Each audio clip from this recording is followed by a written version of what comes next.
Welcome everybody to this week's podcast episode for the Financial Freedom Podcast. I'm your host, Dr. Christopher Liu. And as you know, I talk about 4 different types of freedom: time, financial, location, health freedom. And in that light, I'm always scouring the globe looking for entrepreneurs, influencers on the cutting edge, changing the world. So today we have Steve Buzogany, and he dubs himself as the Appreciation Advocate, which is really interesting. And he's the founder and CEO of the Appreciation Advocate. So today we're going to talk all about customer relationship, referral, and a whole host of other types of success mindsets, building a business. And so I'm happy to welcome Steve to the show. Welcome. Yeah, thanks for having me, Chris. Happy to be here. Yeah, I know we had connected through Podmatch, which is a great way to connect hosts and guests together and vet them. And you started out in, looks like real estate. So tell us more about your journey and how you came to be doing what you're doing now. Yeah, sure. So for me, with the whole real estate thing, I actually started in accounting in college. And I was just like, yeah, let's do this accounting thing. It was the safe bet. Everybody's telling me to do accounting. You'll always have a job, that kind of thing. And I was just like, okay, cool, let's do it. Like, I picked it because I was told to pick it, not really because it was something I really had a passion for. I am a numbers guy, just not 8 hours a day for 30 years. So basically I got into that, had 2 internships, and I realized I was like, I can't do this. I absolutely will not work. So I got the internships ended, and I went into my senior year not knowing what I was going to do. And then I was like, I need something that doesn't require a whole lot of prerequisites, if you will. And real estate was the answer for that. So I got into real estate, and then I started out as an investor flipping houses.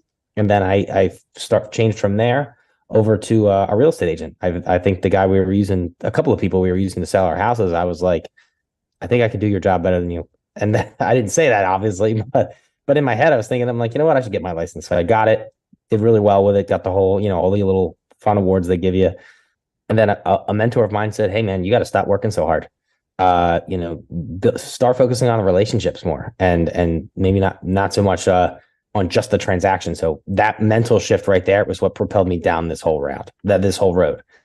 So we go from working transactionally to working relationally. And that's now and then obviously after a while, I become the referral guy in the office, and everyone's asking me what to do and how I'm doing it. And I tell them, and people start saying, like, I just don't have time for that. That's a lot of work. I don't have time for that.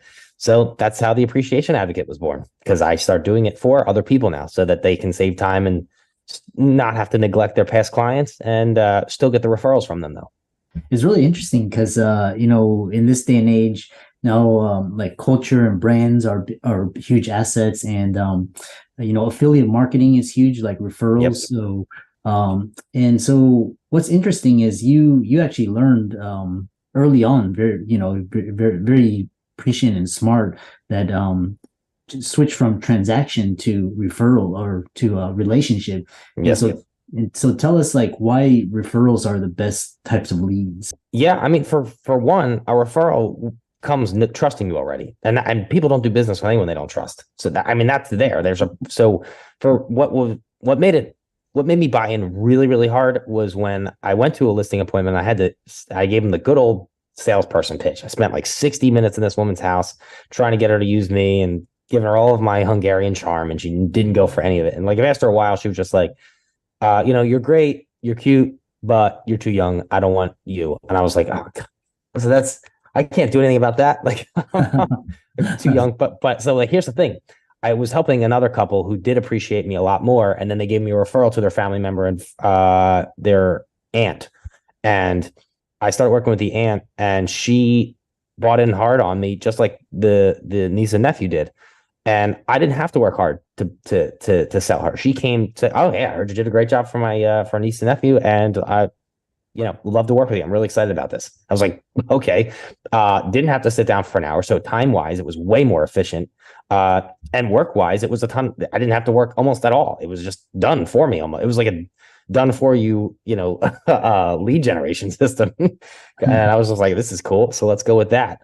And so that's basically what made me go like, okay, I really need to go down this path a little bit more. I need to investigate this further and build this up. Yeah. And it's so in this day and age of marketing and, everything's all digital. Can you explain to the listeners how they are unintentionally poisoning their best customer relationships and how to correct it?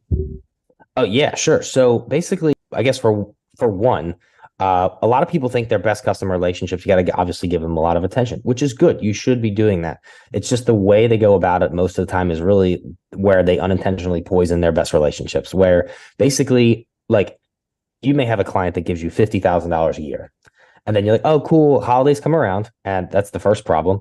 And then you give them a gift like, hey, thanks so much for being a client. Here's $25 gift card to Amazon. It's like, there's a lot of problems there. One, you're giving during the holidays, which you shouldn't do because for at least in a professional level, because that's when everybody gives gifts. So if you're trying to stand out, that's the first strike. Second, you're giving a gift card. That's a lazy gift. And that kind of basically communicates that you don't really have the time to really say thank you to this person. And then third, the value of the gift, $25. This person just paid you 50 grand for the year. And you gave them a $25 gift card. So, I mean, why don't you just, piss in my Cheerios at that point? So like, but here's the major problem with that. And here's why it's unintentional, because the feedback loop on gifting is a big, fat, massive lie. When you give somebody a gift, they're always like, oh my God, thank you so much. This is so nice. You didn't have to. Oh my God, you don't have to do that. But like the reality of it is, like, they're just going to turn around and re-gift it. They're going to put it in the trash. They're going to put it in Goodwill if it's like a branded T-shirt or something like that. Like, they're not going to use that stuff. So it's a waste. But the feedback you got was, oh my God, they loved it. That was so nice. Like, so you got the feedback of only good gifts should get versus the feedback a bad gift. No one's actually going to tell you, hey, just, this gift absolutely sucks. You can take this home and shove it up your, what, like, no one's going to say that to you. So unfortunately, and with the whole gifting thing and reasons why people unintentionally poison their best relationships is because the bad gifts get the same feedback that the good gift, that only the good gifts should get. Interesting. And so, changing it, what are some secrets? I know you have you have 6 secrets of gift giving that generate massive amounts of referrals for your business. Yeah. So yeah, for sure. So we have we have this thing called the Appreciation 6-pack, and I can give this to your listeners too. So, but basically it's 6 different PDFs and it explains gifting in various different ways. And, one of them is the 6 things that all great gifts have. So like basically these 6 criteria that make a good gift. So that way you don't screw it up and, humiliate yourself unintentionally. But basically the first thing is you want to focus on your best people and make it about the recipient, not you. So when you're giving a gift, don't put your branding on it. Don't make it about you. Don't put I wouldn't put something that says in big bold letters, appreciation advocate, and then hand it to somebody. Like I have this frame, for selling more than 40 homes. Somebody sent me a big frame, like a big 2 foot by 4 foot picture with a big thing in the middle of it said, congratulations on selling 40 homes in 1 year or whatever. I was like, all right, cool. But it's all their branding, all of it. And I'm just like, this is completely useless. Like, I don't know. It's literally face down under a bunch of books over here because it's not really important. And she probably spent a ton of money on it, but it's useless to me. So that's fake. So to put a pin on that one, the focus of the gift needs to be on the recipient, not the giver. And then the second thing for the criteria, you want it to be high quality. So the gifts can't be cheap because if they're cheap, they get forgotten. The gift is basically a symbol of what the relationship means to you. So if you're going to give them a cheap gift, you're basically telling them, hey, I don't really think this is a high quality relationship. I don't value it as much. Versus the other end of the spectrum, hey, I went out and got you something really, really nice. Versus, and this because I really value our relationship. The third thing is you want it to be personalized. So the gift should be unique to the recipient. So maybe it's their favorite color. If you can get it engraved, I highly recommend you get it engraved or some kind of personalization added to it or etched in there or some kind of I don't know, whatever, somebody with a laser to put something on there. But it shows that you notice these little things. Or if it's like a custom picture of something a picture of their family or something that only they like, if they get this item, it is the only one of these items that exist on the planet. It shouldn't be like something they can go out to the dollar store and pick up or something they can get anywhere online. It should be something that you took some time to make this thing whether online or in your own home. Like I got into woodworking during COVID. I had built a couple of projects for my clients in real estate and gave them stuff, and that one of a kind gifts. They really liked it. Fourth thing is the deep and emotional impact. So like I was just telling you, kind of ties in with the last one. You want it to, a good gift tugs on the heartstrings. So and obviously as business owners, we all know that people make decisions emotionally and then they justify logically. So if you can give a gift in a way that ties to the recipient's emotional drivers, you're way ahead of the curve. So that's big there. Then the gift has to have staying power. So this kind of ties in with that high quality gift part, what we were talking about earlier. Nice things don't get tossed like the crap gifts do. They don't get forgotten. They're useful and they're significant and they get kept. So and sometimes when they're nice enough, they even get put on display. So they're seen more often, and it keeps you top of mind as opposed to in the subconscious and not top of mind. And then the last thing is obviously let's not forget the fundamentals here is let's to actually build a connection with the person we're giving the gift to.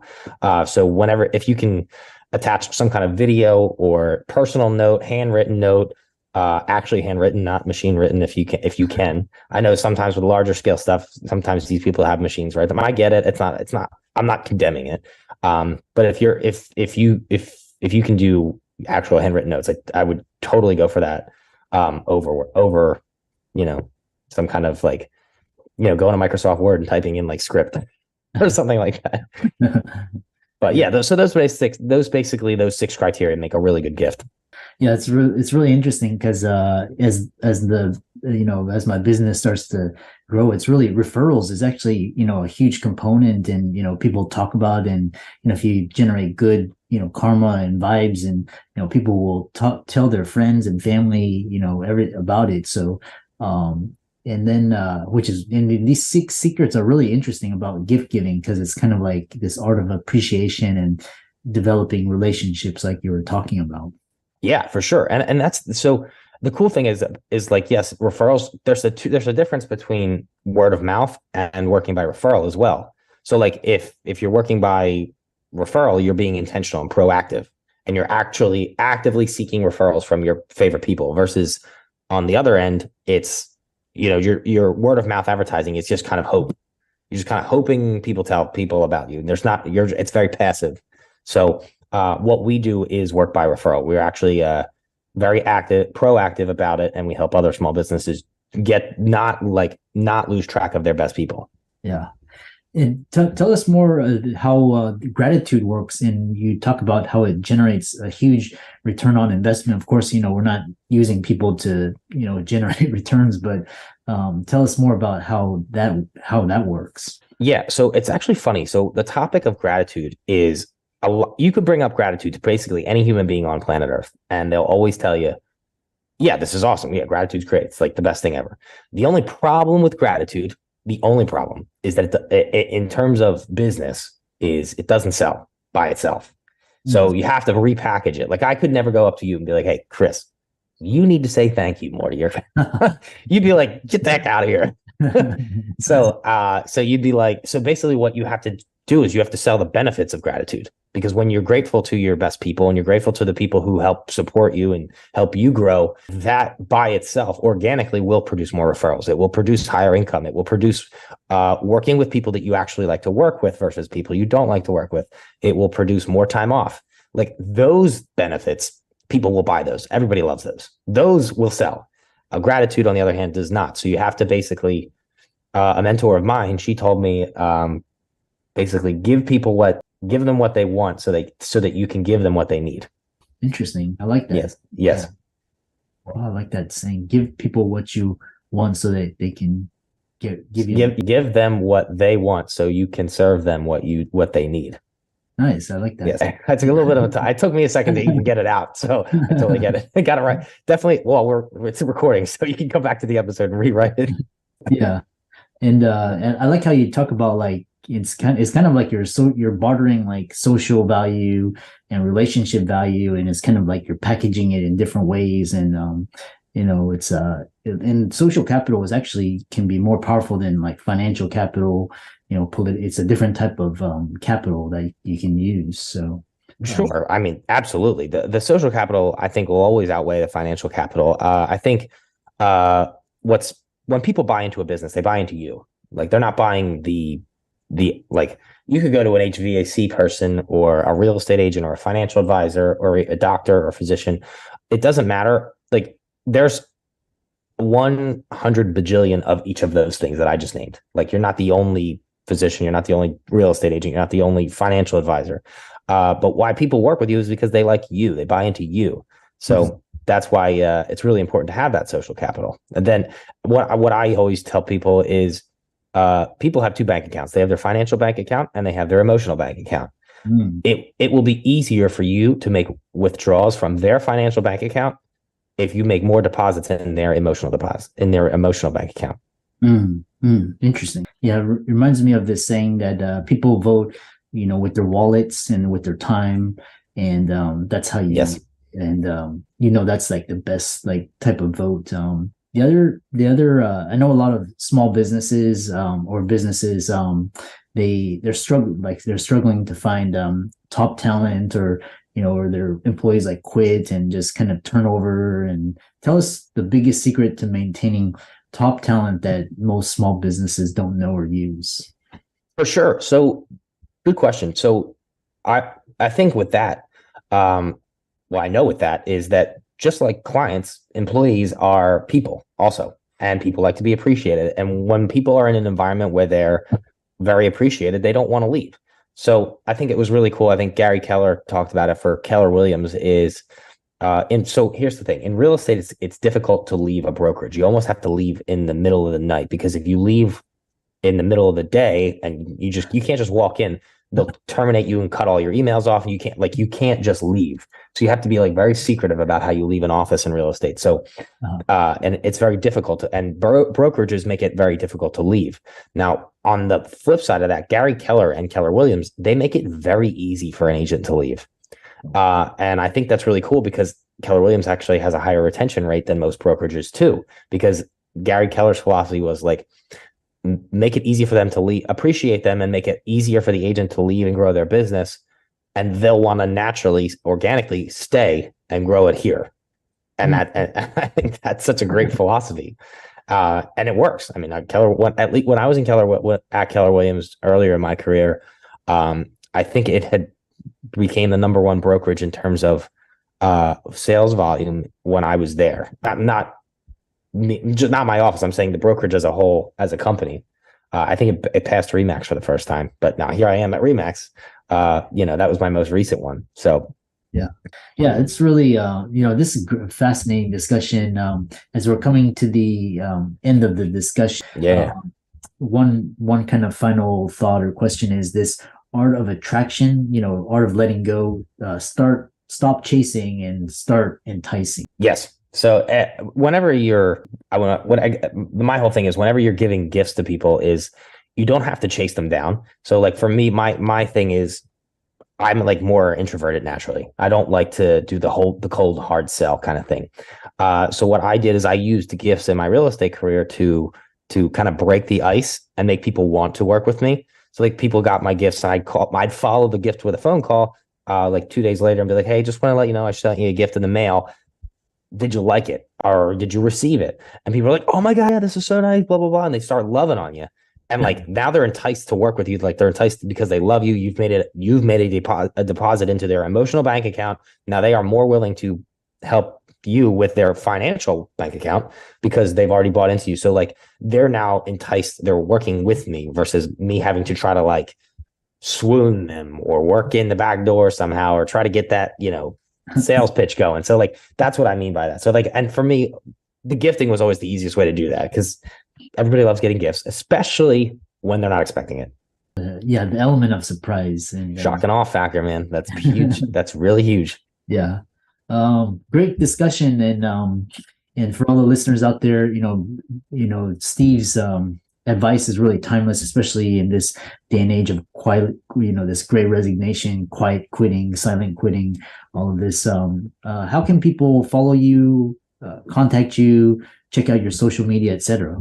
Yeah, sure. You can give us a follow on Instagram at Appreciation Advocate. That's the handle. And then after that, I mean, if you guys have any questions about anything, you can just reach out to me directly. My email address is Steve at appreciationadvocate.com. And yeah, I do check it. So it's not just some generic email. It's actually my email. Yeah. And for all the listeners out there, be sure to check out the Appreciation Advocate on Instagram, and email. All of Steve's resources will be in the links and show notes. And be sure to check out his website, appreciationadvocate.com. He's got a free webinar there. And so thanks for a great discussion, and thanks for coming onto the podcast. No, thanks for having me.